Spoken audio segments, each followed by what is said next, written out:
I am Kamea of House Arano, High Lady of the Oregon Reach, Protector of Coromadir, and the Sword of Restoration. But I am not a hero, no matter what the stories say. A hero would have sacrificed more, compromised less. A hero would have done better. You know this, of course. You were there. My father used to tell me stories about the ancient times, about the Star League, a golden age of prosperity, upheld by the great mech warriors of old, guardians of the innocent, protectors of the peace. I always dreamed of following in their footsteps. I was too young to see the truth of things.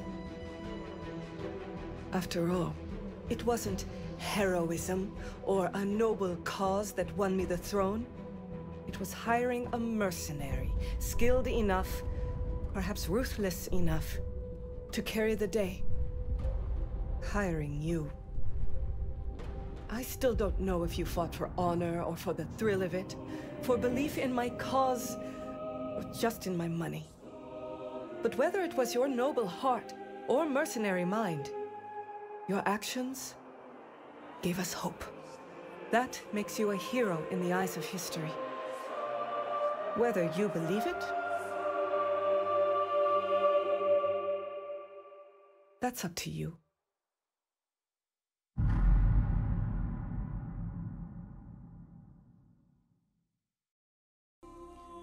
Alrighty, we just saw the intro leading up to this point, where we will select background, appearance, and confirmation, confirm, I guess. I'm not reading this off a script or anything. This is kind of being recorded as I go with it, so I hope you guys are okay with that. I will read the text. I recommend that you pause the video at any time to read it yourself if you like. I know how that, you know, I know how that is on, especially on videos like this on YouTube, where maybe you just want to read the text with your own voice. You can do that. Just pause the video and do that. I will hover over these orange lore keyword stuff, and we'll get that extra lore as well. And I'll do my very best to keep this video short, where we will just go through the very first steps you will take at creating your character that you're going to play. Okay? Alright, so bear with me. The Oregon Reach is a small kingdom in the Rimworld periphery. I already know that we're going to say this a lot. So, if you want to do a drinking game, you can do that. Take a shot whenever I say Rimworld periphery. A region of space that lies at the outskirts of the more densely colonized inner sphere. It is home to the Oregon Coalition, a federation organized around a parliamentary monarchy and ruled by the Arano family. For 3 generations, under the rule of House Arano, the Oregon Coalition has remained a relatively peaceful corner of the periphery. It is here your story begins. Alright, so Rimworld Periphery is a region of space bordering and surrounding the inner sphere. The area directly opposite the galactic core is known as the Rimworld Periphery. Alright, the Rimworld Periphery is home to major states such as the Magistracy, is that how you say it? Hopefully, of Canopus, the Taurian Concordat, something like that, and the Oregon Coalition, which I guess we just read about there, as well as a large number of independent worlds. Okay. Next, Inner Sphere, they mention. The Inner Sphere is the region of space within about 500 light-years of Terra. This area is divided between the 5 successor states to the former Star League. This region is the heart of human civilization and culture. Beyond the Inner Sphere is the Periphery. Alright, and we read about Oregon Coalition. It's an interstellar state in the Oregon Reach area of the Rimworld periphery, bordering both Capellan and Taurian space, growing out of a trade partnership in the mid-29th century. The Oregon Coalition was formally established in the 2910. How do you guys read years like this, by the way? Do you say 2910, 2910, 2910? Because I hear people say, you know, the years. Is it the year 2000? Is it the year 2000? Anyway, by High Lady Kiona Arano. All right, it was established by her. Yes. Okay. In the past 100 years, the coalition has grown from 4 systems to a total of 23. So what does it say about Arano? Foresight and vision. House Arano. The hereditary... this word. Hereditary? The hereditary rulers of the Oregon Coalition, currently led by Lady Camilla Arano. The Arano House sigil is a great cormorant on a field of red. The ancestral seat of House Arano is Coromodere 6. From the early days of the Rimworld Trade Partnership and the founding of the Oregon Coalition in 2910 through to the current day, House Arano has led the systems of the Oregon Reach. Okay, so there's so much lore here, guys. We're gonna go on to the next page. And okay, so decades ago your family came to the Reach from. Alright, decades ago your family came to the Reach from. So this is where our family came from. Okay, so it's like choosing a house, I guess. There seems to be a lot to choose from, and we got some to cover. So we'll go through these, and like I said, you guys can pause to read the text if you don't want to hear my voice. So you can skip that. Alright, the Draconis Combine. Kurita. I'm not sure what in brackets these things are. Maybe it will be explained in the text here, because I see some of them don't have that. Interesting.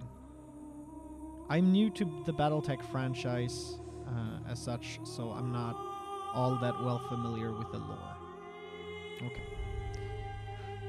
Mech warriors who hail from the Combine tend to be fierce, disciplined, and relentless fighters, no matter the odds they might face on the battlefield. Although the Draconis Combine is as ethnically diverse as any of the vast interstellar empires, it is also one of the most culturally homogeneous. Over centuries of rule, the founding House Kurita.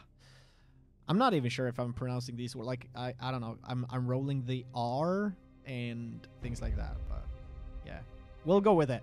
Has succeeded in uniting the people of the Combine into a single culture, one heavily molded around medieval Japanese society. So I should say it with a Japanese accent, eh? While some, most notably the descendants of the conquered principality. Jesus Christ. Alright. Of Rasalhaug. Great. It's not getting easier for me. Continue to chafe at the uniformity of Draconis society. Overall, this has created a more cohesive populace and military than seen in the other great houses of the Inner Sphere. So Combine. Oh, jeez. It's like more text. Like double. Hoi. Well, they are one of the 5 successor states of the Star League, located core ward and spin ward of Terra. Ruled by House Kurita, the Combine has always been aggressively expansionist. The head of the Combine was the first of the Council Lords to declare himself the new ruler of the collapsing Star League.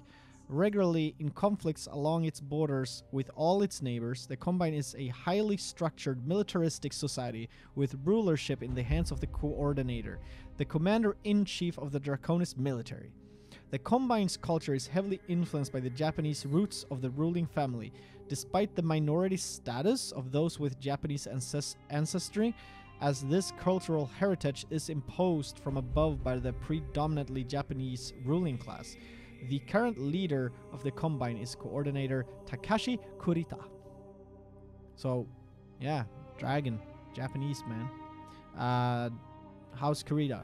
Honored the Dragon. House Kurita has dominated the Draconis Combine since its founding in 2319 by Shiro Kurita, who imbued the state with its strong Japanese culture. Personal honor and a self-reliance bordering on xenophobia are hallmarks of Kuritan policy, embracing the way of the warrior.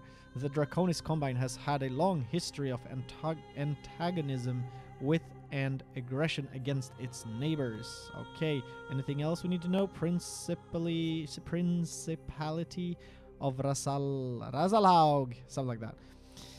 A minor interstellar state conquered 700 years ago by the Draconis Combine, now officially known as the Razalhaug Military District. Okay. That is one. The Free Worlds League, Marik. Make warriors who hail from the Free Worlds League tend to be passionate, enduring fighters who value justice and equality above all else.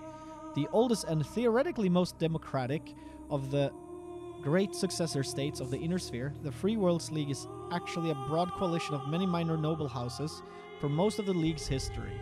It has been ruled under martial law by a captain general who by tradition is from House Marik. The cultural diversity and relative independence of its component regions are at once the greatest strength of the Free Worlds League and its greatest weakness. Okay. So Free Worlds League is one of the 5 successor states. I now have a feeling that the Draconis Combine, Free Worlds League, Federated Suns, Lyrian Commonwealth, and the Capellan Confederations, all those 5 are one of the 5 successor states of the Star League. Located Rimworld and well, this is basically the same as the previous one. With the Capellan, okay. Ruled by House Marik, the League was, with the Capellan Confederation, one of the original signatories of the treaties that would eventually form the Star League. After the fall of the Star League, the Free Worlds League granted broad control over its economy and government to the commander of its military, the Captain General. The League is known for being a powerful mercantile state, but the succession wars have nearly destroyed its economy. The current ruler of the League is Captain General Janus Marik. Okay, cool. House Marik, I guess we can read about here. We stand united. The Free Worlds League, the oldest of all successor states, has long been ruled by House Marik. The League is an open multicultural state consisting of many great and small realms loosely joined together. Politically fragile and frequently riven with instability, House Marik has relied heavily on free trade and technological advancement to keep pace with its rivals. Cool. Okay, successor states we already... Oh wow. Well, here it basically says what I just assumed. Did I miss that earlier? 5 great nations of the Inner Sphere are considered the successors to the Star League. These are known as the successor states. The Federated Suns, ruled by House Davion. The Draconis Combine, ruled by House Kurita. The Capellan Federation, ruled by House Lao? The Free Worlds League, ruled by House Marik. The Lyrian Commonwealth, ruled by House Steiner. Alright, so we're learning stuff. At least I am. Ooh, the Federated Suns. Mech warriors who hail from the Federated Suns tend to possess more finely honed skills and better equipment than their counterparts from other regions of space. They often see themselves as righteous warriors and champions of liberty, sometimes to a fault. Though nearly extinguished by the Draconis Combine in the First Succession War, the Federated Suns, a constitutional monarchy ruled by the renowned House Davion, has become arguably the most powerful of the 5 great successor states. Through skillful military campaigns and subtle diplomacy, House Davion has significantly increased the number of star systems under its control in the last 2 centuries. It's, yeah, like we said, one of the 5. Located Ringboard, bum bum bum. The Federation is the most powerful of the 5, and the people of the Federation pride themselves on their self-proclaimed role as defenders of justice and liberty. I can see some analogies here from certain nations in the modern day, and that's sometimes what makes games like this fun, in my opinion. The how that goes and how that works. I'm trying to not say too much. I don't want to get all political and opinionated, or at least not have you guys think that I am. All right, the Federation is quite capable of ruthless, decisive action, though, and its idealism readily gives way to pragmatism when called for. The current ruler of the Federation, Prince Hans Davian, is an experienced and unconventional military commander. The Federation's alliance with the Lyran Commonwealth effectively ended the Third Succession War. Alright. First Succession War you can read about here. Brutal conflict that ravaged the Inner Sphere from 2786 to 2821, when Minoru Kurita declared himself the new First Lord of the Star League. Leaders of the other great houses followed suit, becoming known as Successor Lords. The First Succession War is notable for the devastating effect it had on the Inner Sphere's infrastructure and technology base. Much of what was lost has not been regained in the intervening centuries. Alright. Oh, so much to read. House Davian. By Freedom's Sword. From their capital world of New Avalon, the Davian family led the Federated Sons to become one of the largest and most militarily powerful states in the Inner Sphere. The Federated Sons' motto, By Freedom's Sword, illustrates their self-image as a nation, the champion of freedom, democracy, and human rights, although the reality is not so clear-cut. In addition to being a military power, the Federated Sons is home to the New Avalon Institute of Science, the premier research and development center of the 31st century. Alright. I don't think we need to read more there. The Lyran Commonwealth. Mech warriors who hail from the Lyran Commonwealth tend to be hardy, well-equipped, and well-trained, though they have also earned a reputation for not being particularly strategic thinkers on the battlefield. For not being. Okie dokie. Wealth is the greatest strength of the merchant princes of the Lyran Commonwealth, ruled by House Steiner. Despite a number of humiliating defeats in the first two succession wars, the Lyran Commonwealth has bounced back thanks to the combined strength of its economy, the biggest of the 5 great successor states, and its control of the Inner Sphere's largest functioning battle mech factories. What the Lyran Commonwealth may lack in military prowess, it makes up for with raw numbers and industrial scale. K-doke. Steiner, eh? The Lyran Commonwealth is one of the 5 ruled by House Steiner. The Commonwealth is the wealthiest of the 5, with an entrenched and powerful noble class. The focus on pedigree and prestige among the nobility has often resulted in less than brilliant officers being elevated to high command, to the detriment of the Commonwealth's military strength. Much of the Commonwealth's success comes from the vast resources located within its borders.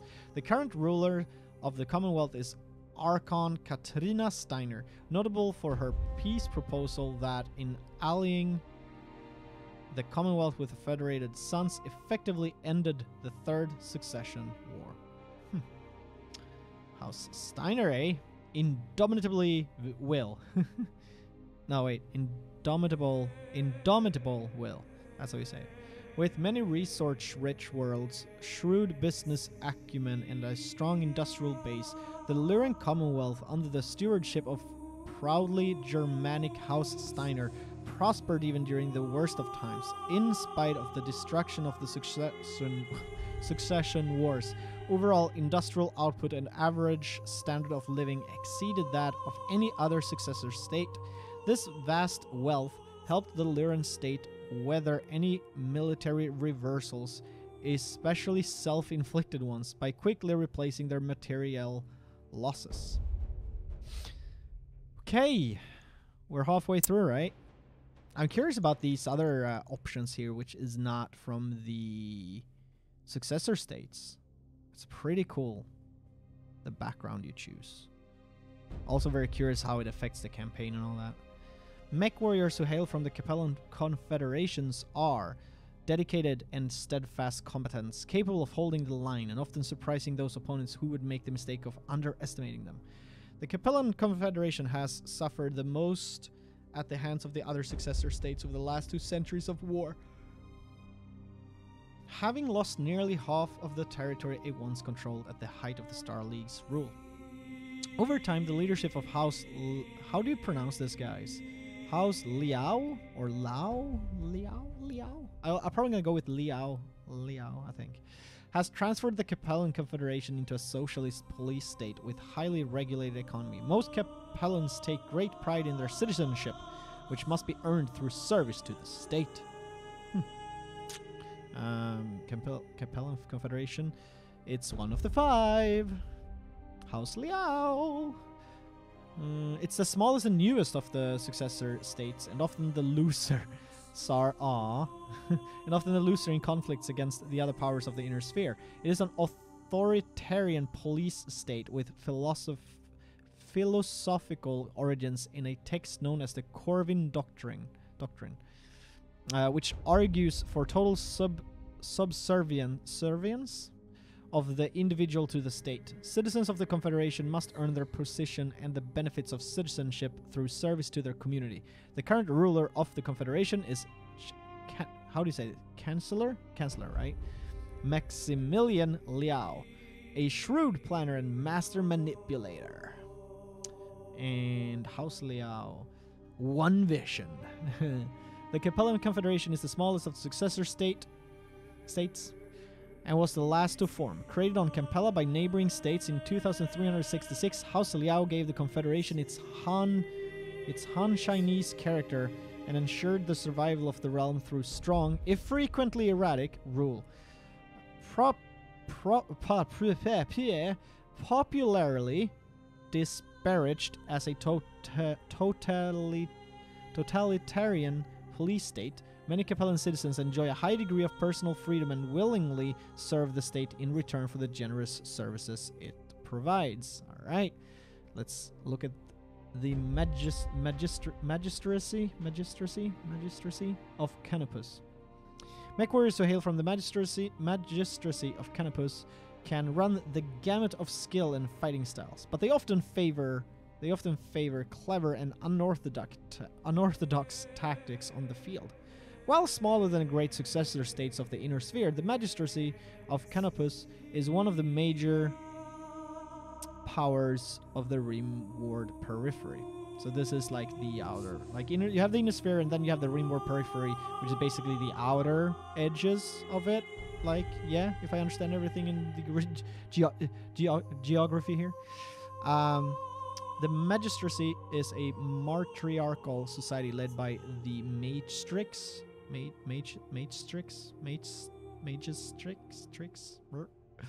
All these damn names, right? This is an elected position open to any woman, but largely controlled by House Centrella due to the family's popularity. Interesting.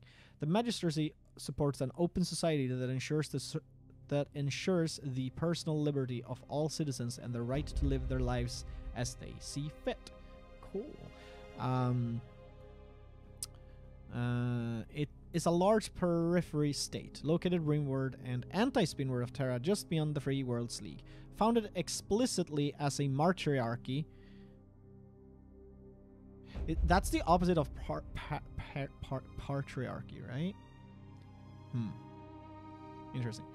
The Magistracy is ruled by a Magistrix, a position open only to women, and usually held by a member of the founding Centrella family. Independent since the fall of the Star League, the Magistracy has remained mostly untouched by the succession wars, except by the overall collapse of trade and travel. The Magistracy is famed for its social and cultural freedom, with no consensual behavior forbidden by law or custom. The current ruler of the Magistracy is the Magistrix Kiala Centrella, who harbors a deep grudge against the Inner Sphere, and the Free Worlds League in particular. Grudge. Anything else we need to read about? Have we read about this? I think we did that in the very first... Oh, I guess House, right? House Centrella is the ruling dynasty of the Magistracy of Canopus. Captain Cassandra Centrella of the Free Worlds League military founded the magistracy in 2530 when she became disillusioned with her superiors and the these words are hard for me. Patriarchal structures of the inner sphere. The family enjoys immense popularity among Canopian citizens. Huh. Became disillusioned. The Taurian Concordats. Mech warriors who hail from the Taurian Concordat tend to be stubborn and aggressive. They can be quick to anger, but they are nonetheless skilled and perceptive combatants. Cool. Founded as a constitutional monarchy under the leadership of House Calderon. Calderon, that sounds very familiar. Where have we had that name before? The Taurian Concordat is the strongest military power of the Rimworld periphery. It is also one of the oldest surviving realms of human civilization, having been formed long before the creation of the Star League. Taurian citizens, my tongue isn't with me here, enjoy extensive freedoms guaranteed by the Concordat Charter, and take pride in defending those freedoms through compulsory service. The Taurian Concordat has long had an antagonistic.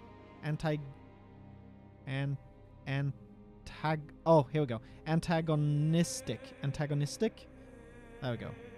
It took my brain a while. Relationship with the inner sphere, particularly with the Federated Suns. So it does seem, by the way, guys, getting close to the end of this part, it does seem that there's a lot of interesting relationships between the different houses. Like some have, you know, like a particular enemy or one they really don't like or get along with, as well as some of them have some they do more so get along with, obviously. It probably sets up for some interesting stuff in the campaign, perhaps. So, the Taurian Concordat is one of the largest periphery states located at Rimworld. I like how they actually tell you, like, located here, beyond the Federated Suns. Founded and ruled by House Calderon, the Concordat prides itself on its independence, freedom, and stability. The Concordat is wealthy, well-educated, and well-armed for a periphery state. The Taurians defend their independence fiercely against inner sphere aggression, particularly by the Federated Suns. They perceive House Davian's reputation as a protector of liberties as unwarranted and even hypocritical, and they have long history of conflict with the much larger successor state. The current ruler of the Concordat is Protector Thomas Calderon. And I guess House Calderon is the dynastic ruling house of Taurus, the Taurian homeworlds, and the Taurian Concordat. The line is descended from Samantha Calderon, who founded the first colony on Taurus in 2253. Members of House Calderon are considered fair, what the hell word is that? Egalitarian and pragmatic in their decisions. I don't even know what egalitarian is. But okie doke. The Rimworld? The Rimworld periphery. There is no easy way to characterize mech warriors hailing from the Rimworld periphery. They can be anything from petty thugs to ruthless tacticians to skilled and honorable warriors. The nations and minor noble houses of the Rimworld periphery have long played a role in shaping humanity. The Star League's downfall began in the periphery, eventually leading to the current tattered state of these disparate star systems on the edge of known space. The periphery is still the galaxy's frontier, where the great houses of the inner sphere play deadly politics. Petty bandit kingdoms thrive, and pirate bands prey on the minor noble houses trying to survive in this hostile environment. So, not that.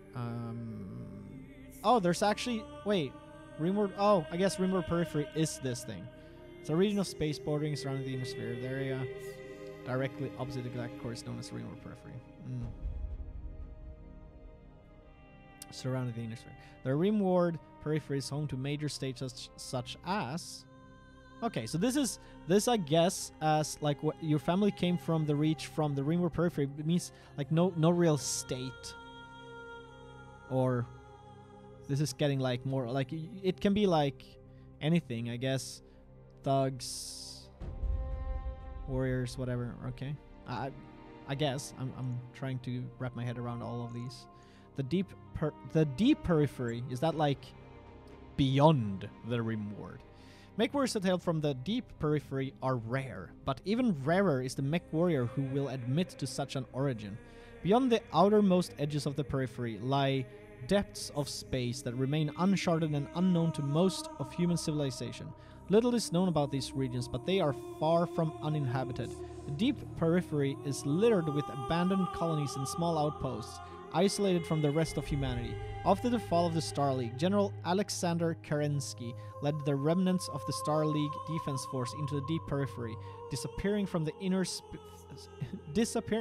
sphere and from recorded history. Cool. I love stuff like this. The area of space just outside the inner sphere and the periphery is known as the deep periphery. The exact borders of this region are vaguely defined. Though not as thoroughly colonized as the periphery, the deep periphery is home to a number of interstellar states, such as the Hanseatic League and the Chainlane Isles. Okay. Cool. Periphery. Well, yeah. Alexander we could read about. As regent and protector of the Star League and commanding general of the Star League defense. Oh, he disappeared 2784. He was the highest ranking military officer of the Inner Sphere. Following his successful conclusion of the Ameris Civil War, Kerensky withdrew from the Inner Sphere with 80% of the SLDF's personnel and assets, never to be seen again. This action left the Inner Sphere defenseless and precipitated the First Succession War. So yeah, Star League Defense Force was the largest military force in human history, with over 100 million soldiers serving in 486 divisions at its peak. The SLDF suffered horrific losses, opposing Stephen Amaris in the Amaris Civil War. Alright. Wow, okay, so you pick one of all these. I guess I have to pick one. And you go on to next. And I've already at least gone one step ahead, right? And I can tell you the next step doesn't it doesn't change no matter what you select here. I kind of like the Draconis Combine. I kind of like the Torian Conqueror. I like the... I don't know. They seem to be cool. I don't know what to say. I like a lot of these different how do you say, like, thematic houses, and yeah, they all seem to have really cool stuff. But just for the sake of this video,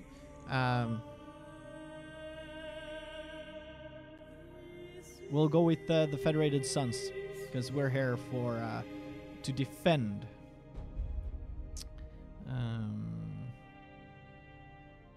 liberty. We're the warriors and champions of liberty. Alright, so let's just take this go next. So what will happen here is that you are of noble birth. Though immigrants to the Oregon Reach, because that's kind of where we seem to... Give me a second. Yeah, we came to the Reach from. Yeah, so we've come to the Oregon Reach. That seems to be where we're going to begin, right? Though immigrants to the Oregon Reach, your family soon established a comfortable presence in a small backwater system on the edge of Oregon space. By the time you were born, your family had become the de facto ruling nobility of the system's only inhabited planet. You were the oldest child, heir to the family's titles and ancestral battle mech, an old blackjack BJ-1. So battle mechs are kind of, you know, that's also the name of the game, right? Commonly abbreviated as mech. Battle mechs are enormous armored fighting vehicles, often humanoid in design, that can weigh up to 100 tons. They are considered the most powerful and deadly surface units a military force can field. Battle mechs are classified as light, 20 to 35 tons, medium, 45 to 55 tons, heavy, 60 to 75 tons, or assault, 80 plus tons. Because of their incredible power requirements, many mechs generate ferocious amounts of waste heat, making battle mech cockpits swelteringly hot and sometimes threatening to cause a complete system shutdown. Okay. And this particular model, the Blackjack BJ-1 is is equipped for both long and close range engagements. A pair of AC-2s is backed up by 4 medium lasers, lending the mech a powerful alpha strike, while jump jets enable the Blackjack to move to high ground at a moment's notice. Cool. This is where you met Raju Mastif Montgomery, a veteran of the Succession Wars, whom your parents hired on for a season to train you as a mech warrior. So, this is the history of him, I guess. A battle-scarred mech warrior with nearly 40 years of combat experience. In addition to mercenary work, Mastiff has served as master at arms for a number of noble houses, training their scions in the arts of war. The ladies Camilla Arano and Victoria Espinosa have both benefited from his training. Succession Wars, I think we've read about already. Yup.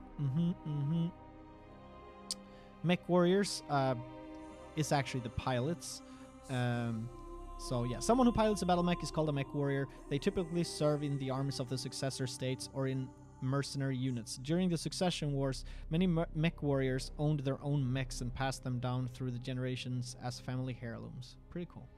Raju was a strict but capable teacher, and you quickly became a skilled pilot under his tutelage. It was an uneventful life until the day after your 16th birthday, when, and this is where you get to choose, right? You were exiled. Once the promising young scion of your family, you committed an unforgivable transgression and were sentenced to life in exile. You stole away with the family's ancestral blackjack and set off to find a new life to call your own. You get +1 gunnery and +1 tactics. Gunnery determines the chance to hit with ranged weaponry. Higher skill is an effective counter to evasion and environmental effects that hamper targeting. Tactics increases the effectiveness of called shot opportunities. It also reduces the penalty for indirect fire and improves the minimum range of weaponry.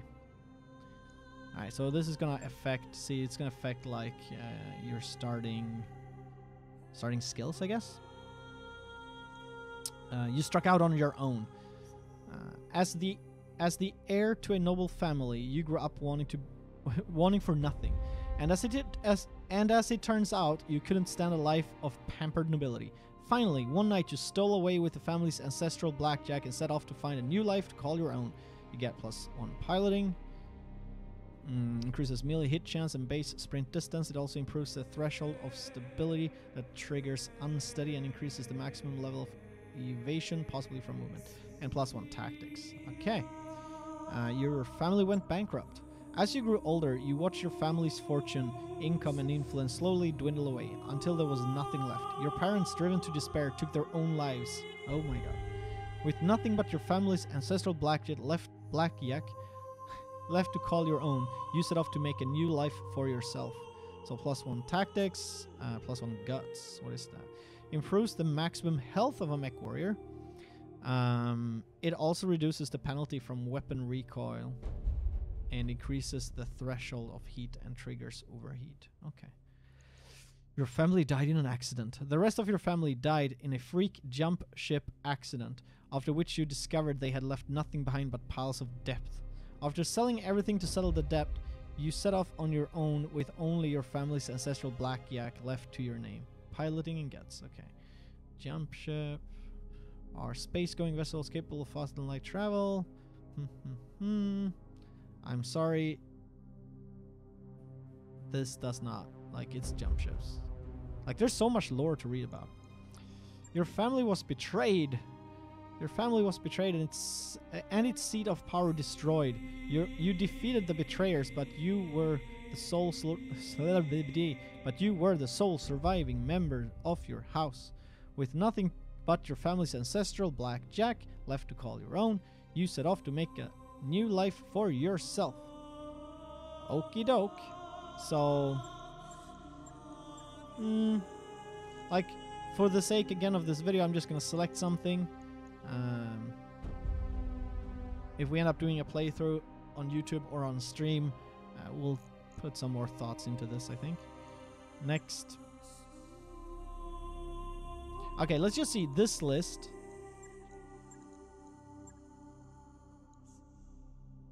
Doesn't change no matter what I pick. From what I can tell. Okay, so that's that. And then we get to choose out on your own. You fell into the life of a... What did you end up doing, eh? Oregon Coalition soldier. Unsure of your prospects, you travel to Coromodere, the capital of the Oregon Coalition, and enlisted in the Coalition military. You quickly rose through the ranks, distinguishing yourself as a reliable mech warrior. Life as a soldier wasn't glamorous, but it suited you just fine. Frontier Pirate. Rawr. Oh yeah, by the way, this gives +1 gunnery, so you get something for the choice here too.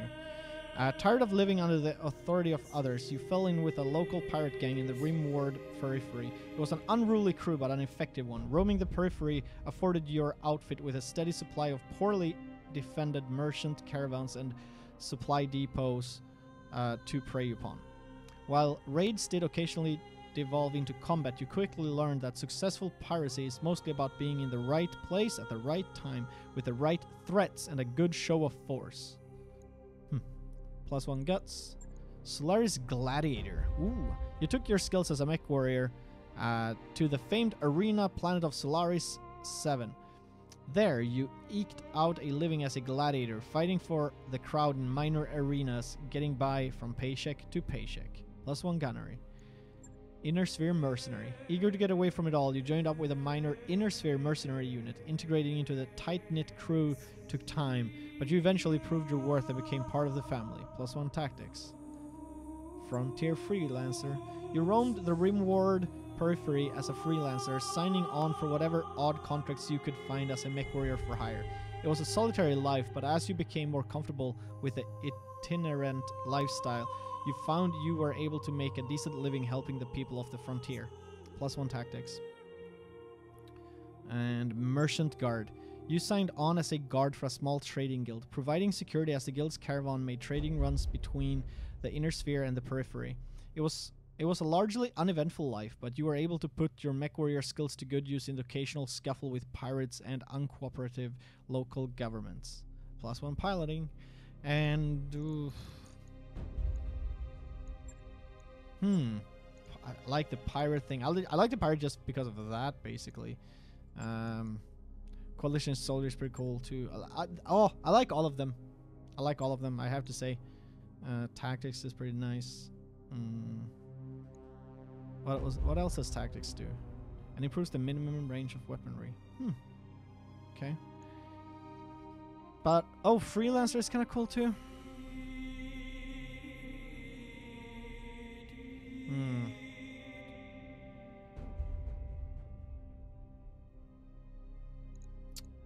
Well, again, for the sake of the video, I'll go with pirate, I guess. Next. Until years later, you crossed paths with Raju Massive Montgomery once again. After years of roaming the frontier, your outfit's luck eventually ran out, landing you in... I wonder if this text changes. Yes, you were a low-level champion. Oh my god. So, depending on what we pick, we get a different text. Okay, I'm gonna show you... Okay, let's go from the top then. Holy crap. Okay. This video is getting longer and longer. Until years later, you cross paths. Okay, this is the same. We cross paths with our old master or teacher, right? I wonder if this is us or him. That could be him. I think. Maybe. We'll see. On an ill-fated mission, you were caught behind enemy lines and separated from your lance. Raiju happened to be on patrol nearby, and he launched a daring rescue. Upon finding out it was you he had rescued, he brought you into the house around a royal guard. So it is that you find yourself reunited with your old mentor, preparing your ancestral blackjack for guard duty on the coronation day of the Lady Camilla Arano. Guess this is where it starts, right? Okay, let's see here. After years of roaming the frontier, your outfit's luck eventually ran out, landing you in an Oregon Coalition prison. Hearing of your bad turn of fortune, Raiju dragged you out of jail, giving you a second chance under his mentorship. After heavy rehabilitation, you proved your worth and were inducted into the House Arano Royal Guard. So it is that you found yourself reunited. Alright, so this part is the same. Solaris Gladiator. You were a low-level champion, down on your luck, and one bad fight away from the gutter, until Raju, is that how we say it, by the way? Raju, heard about you. He trekked all the way to Solaris to offer you passage back to the Oregon Reach and a job in the house around Royal Guard. So it is that you find blah blah blah. Inner Sphere Mercenary. Pure chance brought you back to the Oregon Reach as your mercenary crew took an ill-fated contract against an enclave of pirates on the outskirts of Oregon space. The job went south, and you were the only survivor of your unit. Rogers Lance happened to be on patrol nearby. After rescuing you and helping to honor your fallen comrades, he offered you a job in the house around a Royal Guard. So it is that you find yourself. Frontier Freelancer. While running a routine patrol for local government on the outskirts of the Oregon Reach, you were set upon by pirates and left for dead. Roger happened to be visiting the capital city and picked up your distress call. Upon rescuing you, he offered you a job in the house around the Royal Guard. So it is that you find yourself. Merchant Guard. While escorting a supply caravan to a small outpost on the outskirts of the Oregon Reach, as you guys can see, everything leads here. You were set upon by pirates and left for dead. Roger happened to be visiting the capital city and picked up... Wait. He offered you a job. Didn't we just...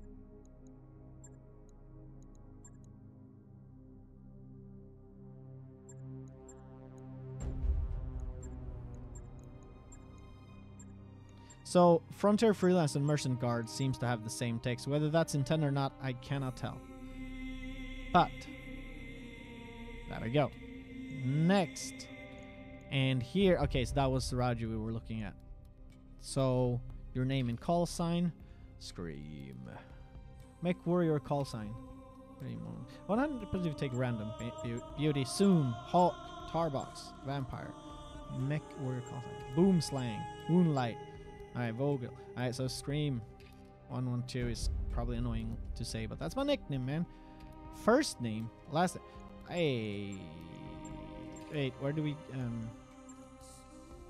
wait, pronoun. She, they, he, she, they.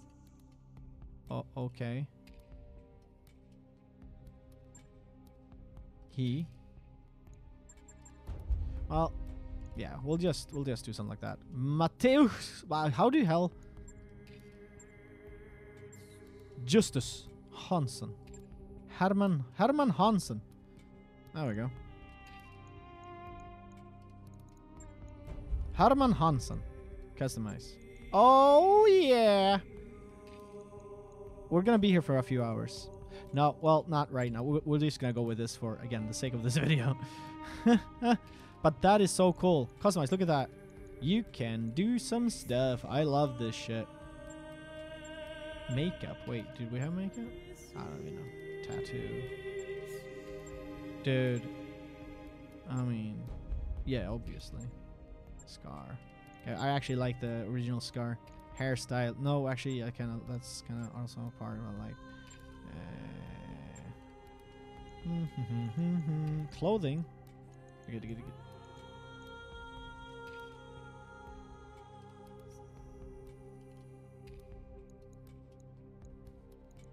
You can change the light. This is so simple yet very cool, I think. See, you can even change like... Nice. Alright, let's just go with that. Next. Your character background. Decades ago, your family came to the Oregon Reach from Federated Suns. The day after your 16th birthday, you struck out on your own, sick of the noble life. Yeah, well, look at that guy. +1 piloting pick. Out on your own, you fell into the life of a merchant guard. That doesn't really seem to be this guy, but whatever. Here we go. Herman Hansen, Scream 112. Gunnery, piloting, tactics. Got some pretty basic stats, I guess. Confirm. Start over. No. Confirm. So,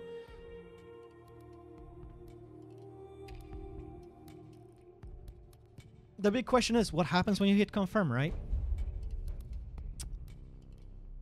I think we'll find out in the next video. This is a long one already, I can tell. And I think that's a good place to start the playthrough. This isn't supposed to be like a first part video or anything. This is just supposed to have been a video where you guys can see the different choices you have before creating the character without spoiling too much of the game. I feel like this... I will put a spoiler warning and such, but I think this isn't as much a spoiler because you'll go through this by yourself and pick what suits your flavor, and you know, make your own character for this campaign. And I am so bursting here right now of excitement to actually jump into this campaign and see how this campaign is like and what this game is like. It's gonna be so amazing. And if you want to catch more of that, you know, subscribe, hit that bell button so you don't miss any of the videos we put up here. Probably gonna somehow, in some way, shape or form, put up a playthrough on YouTube here on this channel. Is very active on Twitch also, however, so expect me to be streaming this very much on the weekend. So that is twitch.tv/Metagamingtv. So you can find us there as well. All right, you guys have a very good day, good night, and take very good care. And let me know in the comments down below what you are expecting from Battletech. If you're looking forward to it, if you're excited, you know, maybe from the options you just saw, what do you think are? What's your opinions on the different choices, on the different backgrounds and stuff like that? I think it's very, very cool with games that allow you to pick and choose stuff like that. And I'm looking forward to see how much this will influence events that will happen in the campaign. Yeah. All right. You guys have a good day yet again. Take care. Bye-bye.